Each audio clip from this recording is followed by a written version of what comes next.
Fala aí pessoal, tudo bem? Vamos conversar sobre a auditoria e o concurso da Cefaz-DF. Edital já está aí na praça e muita gente se surpreendeu aí com o conteúdo programático. Afinal, nós tivemos uma mudança bem radical aí em relação ao último certame.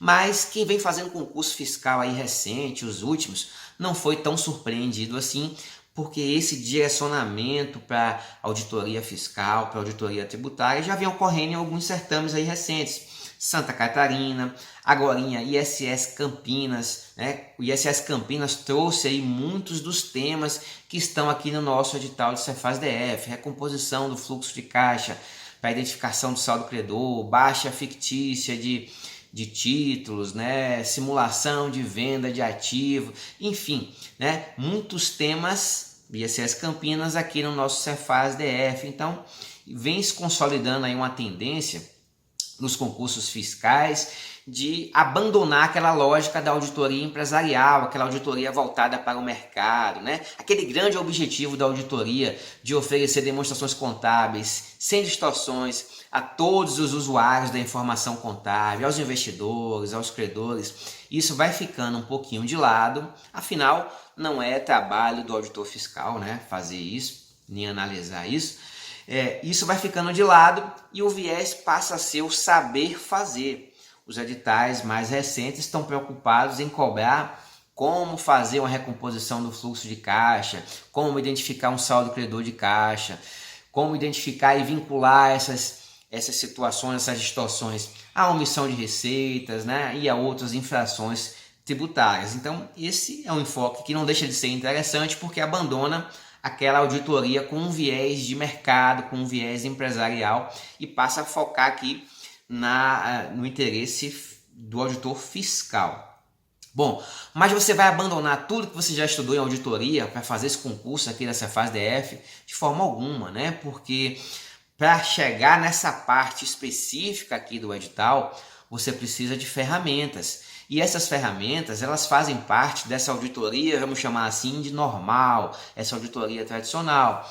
A amostragem, os testes substantivos, testes de observância, as evidências, toda a parte conceitual, o que é uma auditoria, qual a diferença entre as auditorias. Então, todo esse conhecimento que está no edital é o conhecimento, vamos chamar assim, tradicional, normal, cai em qualquer concurso aí que cobre auditoria. Você vai precisar disso sim. Então essa é a nossa primeira parte do edital, esse conhecimento universal sobre auditoria. Aí vem uma segunda parte que vai cobrar o saber fazer, o enfoque mais prático. E aí o nosso edital vai trazer temas aí como recomposição contábil do fluxo de caixa, que é para você identificar ali um saldo credor de caixa. Então, pela descrição do edital, você precisa saber como fazer esse ajuste, como fazer essa recomposição. Então você vai eliminar certos lançamentos, incluir outros, enfim, de modo a chegar ao real saldo de caixa e descobrir se há um saldo credor. Se tem saldo credor, automaticamente eu levo a uma infração fiscal, porque é uma presunção de omissão de receita. No saldo credor, nós temos aquele faturamento por fora, a empresa vende por fora, não emite nota fiscal. E na hora de fazer o pagamento das suas contas, ela paga por dentro. Então o saldo do caixa estoura. Então é um viés aí bastante prático, A gente vai precisar ter essa noção da teoria, o que é que significa, e vamos ter a noção também de como fazer a recomposição, fazer alguns lançamentozinhos ali para a gente formar esse raciocínio, a parte mais matemática, como é que um saldo se torna credor. E aí nós temos aí diversos temas com esse viés prático, suprimento indevido de fundos, o suprimento não comprovado de fundos, que são aquelas simulações de lançamento a débito na conta caixa para encobrir o saldo credor. E esses lançamentos podem ter origem em diversas operações fictícias, empréstimos, integralização de capital, simulação de baixa de títulos, enfim, É uma variedade grande aí, mas veja que é um enfoque prático. Apesar da variedade ser grande, o núcleo é apenas um. Então você vai trabalhar com a ideia na cabeça e você vai conseguir resolver as situações independente da origem desse suprimento não comprovado, se é empréstimo, se é uma simulação de venda, enfim, não interessa. O raciocínio é único, apesar do edital descrever minuciosamente, né, quais as possíveis origens aí desse lançamento indevido. E aí nós temos diversos temas aí que também outros temas são citados aí com esse viés: baixa fictícia de títulos, alienação fictícia de bens, né? A empresa simula a venda de um bem, mas não vende de fato, deixa o bem ali no seu galpão, no seu estabelecimento. Ela faz essa simulação apenas para gerar um caixa formal. Ela simula a venda e consegue fazer um lançamento a débito ali na conta caixa para encobrir um saldo credor. Mas na verdade não vendeu nada, né? Foi apenas uma simulação.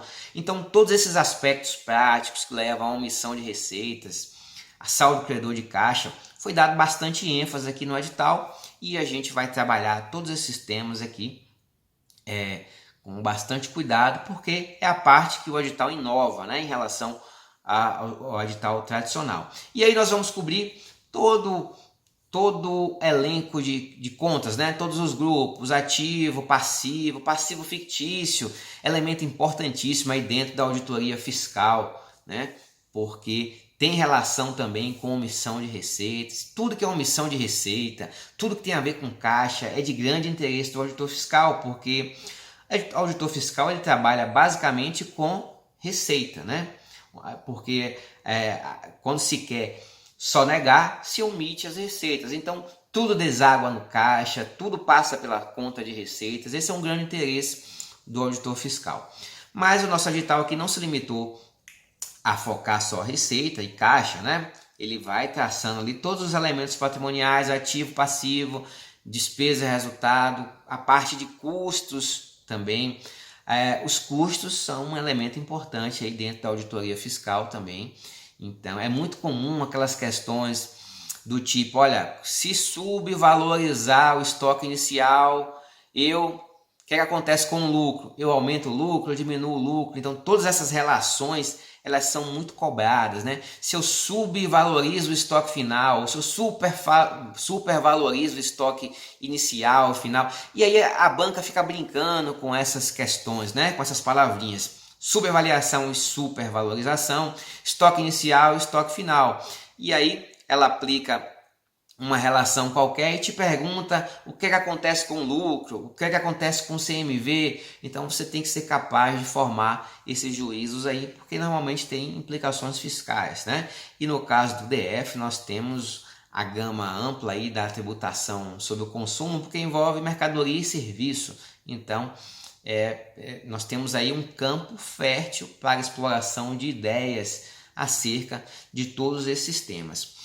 E nós vamos cobrir também aqui em nosso curso a parte de auditoria digital, né? Que é a parte do SPED, o SPED fiscal ou FD, né? O nome aí pode variar aí conforme a fonte que você acaba estudando. Então a escrituração fiscal digital, que envolve todos os documentos eletrônicos, a nota fiscal eletrônica, a escrituração do ICMS e IPI, né, que é uma só, FD, ICMS, IPI. Então a gente vai trabalhar também a parte do SPED, que é um tema também que não é tão comum de aparecer, né? Mas é um tema bem tranquilo. O edital não cobra a parte da escrituração contábil digital, apenas a escrituração fiscal digital. Dá uma enxugada boa aí.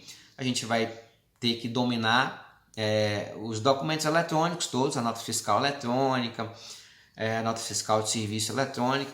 E aí é importante a gente saber que esses documentos, né, já tem algum tempo, eles têm existência apenas eletrônica, não existe mais a nota aí em papel. Aquele papelzinho ali que você recebe ao fazer uma compra ou fazer um serviço, na verdade não é a nota fiscal, né? É o seu documento auxiliar. Por que não é a nota fiscal? Porque a nota fiscal agora é um documento eletrônico no formato XML. Bom, e o que é que muda aí em relação à auditoria em papel e auditoria nesse meio digital? Não muda nada, né? O que muda é que os livros, os documentos são eletrônicos. o que só faz ajudar, só faz facilitar, porque agora você pode trazer esses dados aí para qualquer tipo de plataforma, né? Um software, você pode trazer para o Excel, você pode trazer para qualquer lugar e fazer ali, aplicar os procedimentos de auditoria de uma forma mais cômoda. Então não tem que se assustar com isso. O que é que muda na auditoria da escrita fiscal e a auditoria da escrita em papel? Nada, né? Você tinha um livro em papel, agora você tem um livro eletrônico, só facilitou sua vida. Então, o que é que a gente precisa entender aqui dentro de auditoria da escrituração fiscal para Cefaz DF? É dominar os documentos eletrônicos, né? Quais são os documentos eletrônicos e as escriturações disponíveis dentro do ambiente SPED e aquela teoriazinha básica sobre o SPED. Provavelmente as questões aqui sobre escrituração digital não serão questões de execução de uma auditoria numa plataforma digital, nada disso. Provavelmente a escrituração digital será utilizada como um cenário, né? Eu vi questão assim no ICMS Santa Catarina. Então, o enunciado da questão vai descrever algo como assim: o auditor examinou a FD ICMS. Então, a escrituração ela vai ser utilizada basicamente, eu acredito, como um cenário, né, para ilustrar as questões. Porque não tem como você executar uma auditoria dentro de uma plataforma digital. Eu não vejo como possível você cobrar isso dentro de uma questão de concurso, né? Então, quando o nosso edital diz aqui auditoria na FD, entenda como auditoria na escrituração fiscal, né? A única diferença é que a plataforma mudou, é do papel para um programinha ali na tela do computador, só isso, tá? Então, você precisa mudar apenas os conceitos, né? Aqueles conceitos já estabelecidos que você tinha sobre o que é uma nota fiscal. Bom, a nota fiscal não é mais aquele papelzinho, mas é um documento no formato XML, né? O documento no formato XML é um documento que você não consegue ler, né? Apenas o computador ali, o programa consegue fazer a leitura. Por quê? Porque ele tem aquela linguagem de programação, né? Então você não consegue ler. E como é que você lê? Você precisa emitir um documento auxiliar. Então, a partir do documento auxiliar, você, humano, né, consegue ler a nota. Então, são esses detalhes aí que a gente vai ficar atento. Convido vocês, então, aí a conhecer o nosso curso de auditoria para o Cefaz DF, compreendendo aí a parte de auditoria e a parte prática de auditoria fiscal, que envolve a aplicação prática da auditoria no ativo, passivo, resultado, PL, custos, mais a escrituração digital. Beleza? Grande abraço aí, até mais!